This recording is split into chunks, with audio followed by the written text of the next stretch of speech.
complement can be activated through three different pathways: the classical pathway, the alternative pathway, and the lectin pathway. The classical pathway was the first activation pathway of the complement system to be discovered. The classical pathway begins when a pair of antibodies attach to antigens, such as proteins or a large polysaccharide on the surface of a bacterium. The antibodies bind and activate C1. C1 then cleaves several copies of C2 and C4.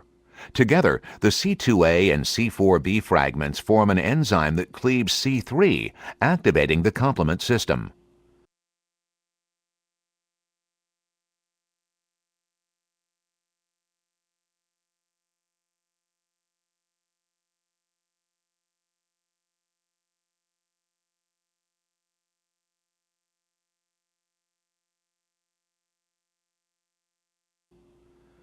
The alternative pathway of complement activation was so named because it was discovered after the classical pathway.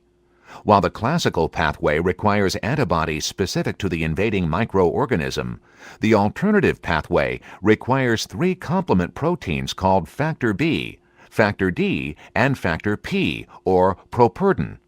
These proteins are attracted to microbial cell surface material, such as the lipid carbohydrate complexes of certain bacteria and fungi.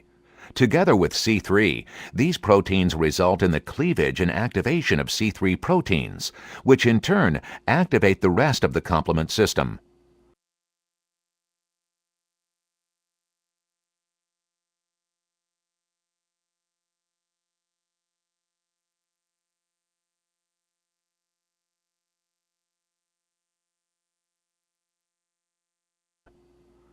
The most recently discovered pathway of complement activation is the lectin pathway. When macrophages ingest material through phagocytosis, they release chemicals that stimulate the production of carbohydrate-binding proteins called lectins. The lectins bind to distinctive patterns of carbohydrates on the surfaces of certain bacteria and viruses.